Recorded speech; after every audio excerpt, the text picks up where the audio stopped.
always knew the bad news was coming with Todd, because he'd go, here's the thing.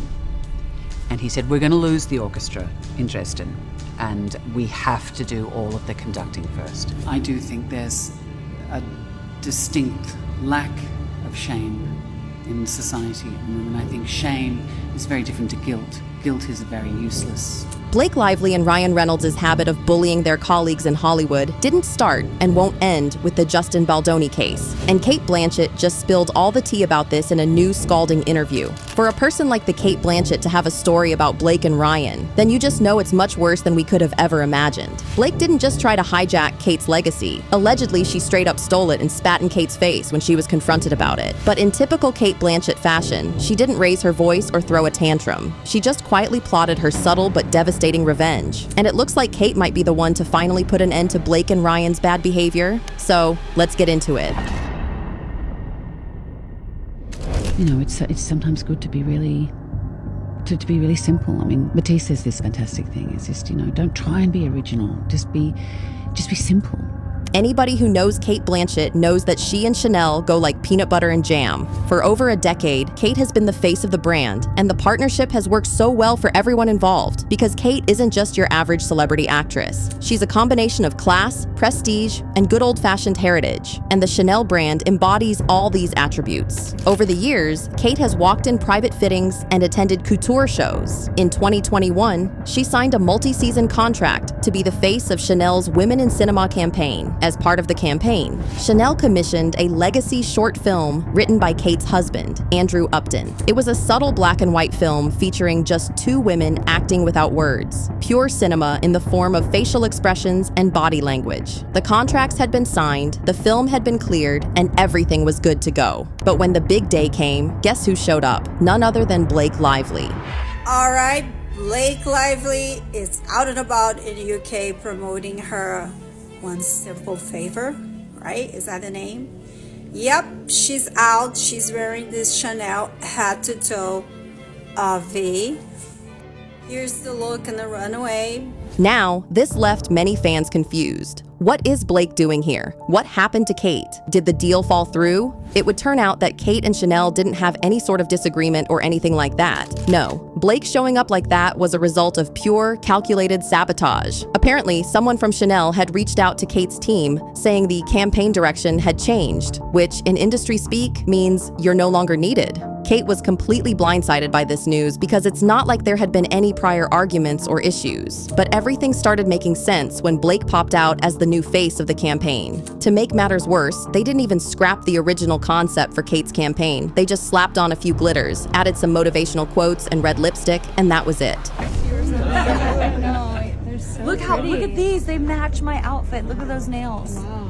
Aren't they incredible? Those are amazing. I had time for that. I literally did it while at work. It was a little chaotic. It was worth it. Hello. Even the backstage crew working on the campaign were shocked that Cate had been replaced. One stylist allegedly leaked texts saying it was never supposed to be Blake. Her team offered a cross-platform deal Chanel couldn't ignore, but to pull Cate like that, it was bold. Maybe too bold, but that was only the beginning. Blake and her team went on to create a whole campaign to make Cate look outdated, while Blake looked like she was swooping in to save Chanel from obscurity.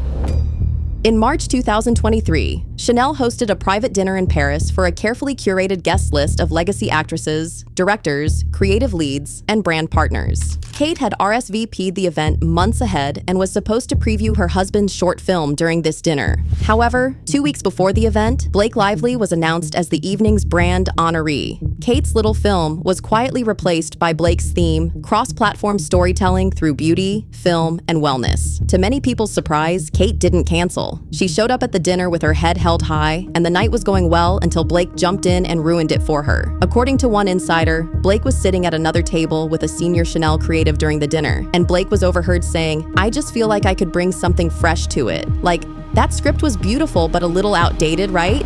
The creative allegedly laughed and said, "You mean Andrew's script? I didn't know it was her husband's until later. But I mean, legacy doesn't sell to Gen Z." The insider added that Cate overheard the entire discussion as she was sitting just a few feet away, and although she didn't confront them or anything like that, she looked sad for the rest of the night. But it gets weirder. Fast forward to April 2023, and the first rollout for Blake's Chanel and Netflix crossover campaign launched. But get this, apparently, Chanel's PR team hadn't cleared a feature piece in a British fashion magazine that had been approved when Cate was still the face of the campaign. The piece even made reference to Andrew Upton's short film and Cate's personal creative involvement in the project. Well, the article was accidentally published on April 16th with all that information still in there. The article stayed live for only 3 hours, but it was enough time for screenshots to start making the rounds on social media. It didn't take long for people to start bashing Blake, accusing her of stealing Cate's legacy and bullying her to keep it under wraps.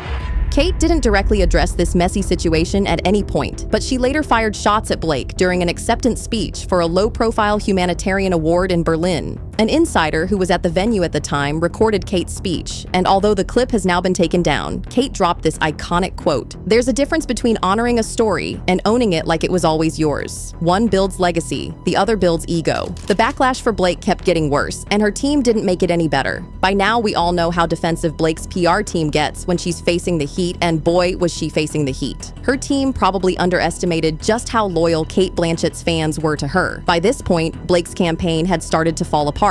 A scheduled press appearance on a YouTube fashion talk show was canceled last minute.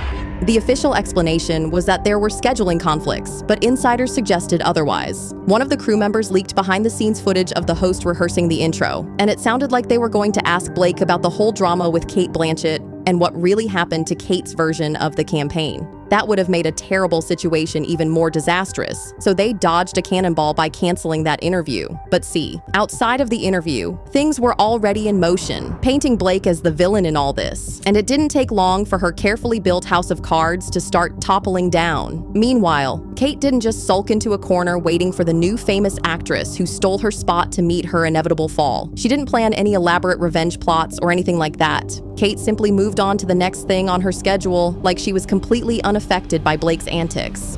About much.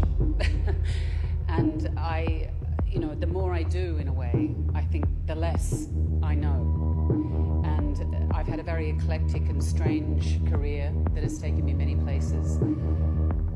But perhaps if there's any connective tissue in my career, it's the desire to know. It's the quest to unlock what it means to be human, that strange nub of fearful, joyful uncertainty that it is to be a human being. To live a creative life, it's fueled with uncertainty and doubt. It's the DNA of how you begin any project. You have to humble yourself and say, I don't know, and I'm here to find out. In June 2023, Cate and her husband Andrew premiered an original 2-person play at the Sydney Theatre Company. The play was written entirely by Andrew and directed by Cate, but it wasn't some big splashy affair. They weren't looking to quote-unquote make a comeback after Chanel's betrayal. In fact, there was no PR leading up to the film's release. Plus, the only people who attended the premiere were a bunch of film nerds and people who genuinely loved theater. But get this, apparently, the film's original title was supposed to be Lines That Weren't Meant to Be Read. But it was later changed to The Credit, which a lot of people felt was a subtle shade, and Blake Lively for failing to give Cate credit despite stealing her work. Well, I always approach every role as a woman because I am. I don't really think about that.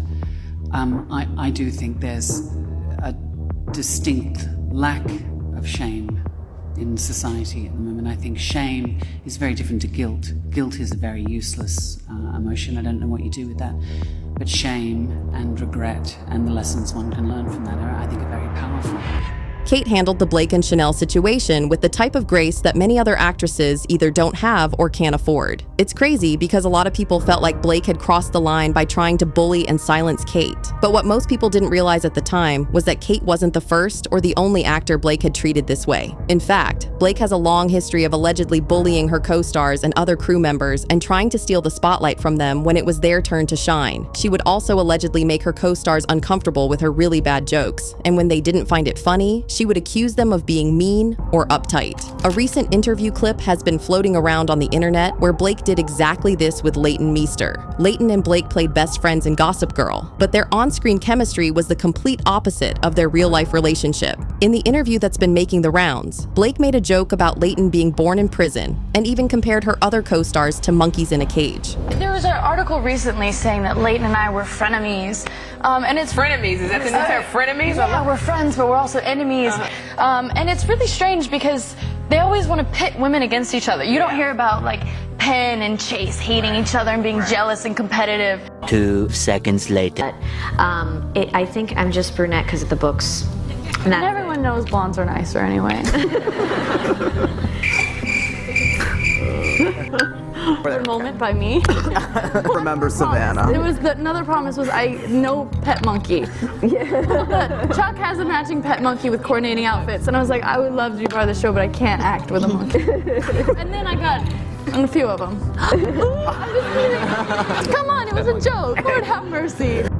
Your wardrobe? That is important. Very good. It's very important. This is wardrobe. This is wardrobe. This was on the return rack. I think it was hers. So I had to go and like slip them cash to wear it today.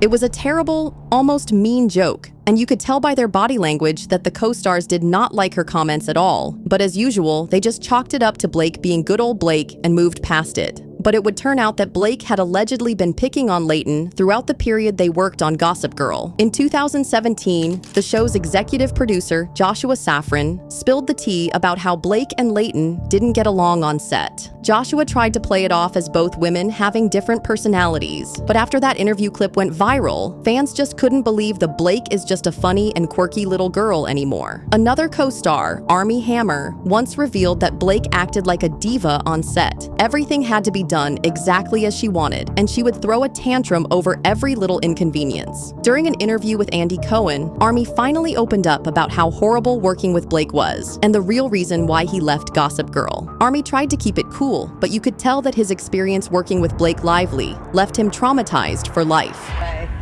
Hi, my question for Armie. On Gossip Girl, who was the biggest diva on set? Biggest diva on set of Gossip Girl. You can say it because it's so far away from where you are now. That show's over. I suggest that you do not pass on another question. By the way. Thank you, Chelsea. I wish I could take all of my passes back and use them all right now. Yeah. Let me just say that was a tough show to film, and I didn't end up actually filming all of the episodes I was supposed to because it was such a tough film. Really? Literally, you said, get me out of this. It was also like, get him out of here. Yeah. Oh, really? Yeah. So it just literally was that. Whose love interest were you? I was Blake Lively's love interest. You were? Yeah. Okay, well then. Sounds like she was the problem. It sure does, Chelsea. No, that's not what I'm saying. That's exactly what I was thinking. Don't put words into his mouth. Yes. Because my foot is already there. No, it is not. No, hey. Yeah, continue. Sorry, it's your show. No, please, you continue. I'm interested in what you... No, I like Sorry. it. I need another drink. Hey, Katie. Hey, y'all are cracking me up.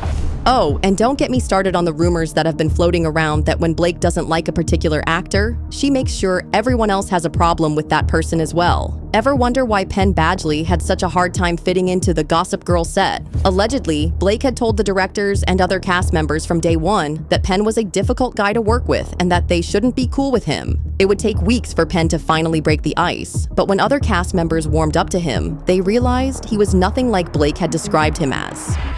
So, when Justin Baldoni came forward with his story of Blake trying to kick him out of the director's chair, a lot of people were shocked, but not surprised. According to reports, Blake didn't just try to steal the spotlight from Justin. She would allegedly rewrite scenes from the script without his permission, and when he refused to use her version of the script, she would threaten him with her dragons, her bestie, Taylor Swift, and her husband, Ryan Reynolds.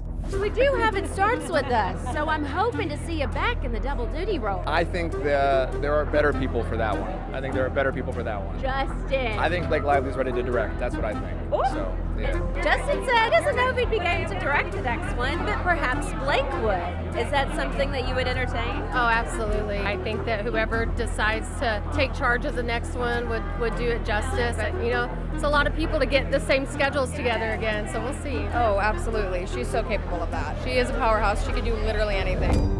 But that's not all. Allegedly, Blake went behind Justin's back to lobby Colleen Hoover for the right to direct the next part of the movie. Mind you, this was before any of the lawsuits were even filed. Justin's contract gives him the right to direct and produce every part of the film, but the contract has one little caveat. If Justin is found in the middle of any morally damaging scandal, like an SA case, he will be stripped of his title and will never get to work on the movie again. So, the fact that Blake was already allegedly trying to convince Colleen to make her the director of the next film is really, really shady once you put 2 and 2 together. As for Cate Blanchett, she stood her ground and refused to allow herself to be pushed to the sideline, especially coming from someone like Blake. But do you think Cate should have handled the whole thing differently? Do you think this might just be the end of Blake's career running closer and closer? Let us know in the comments and stick around for this next juicy story.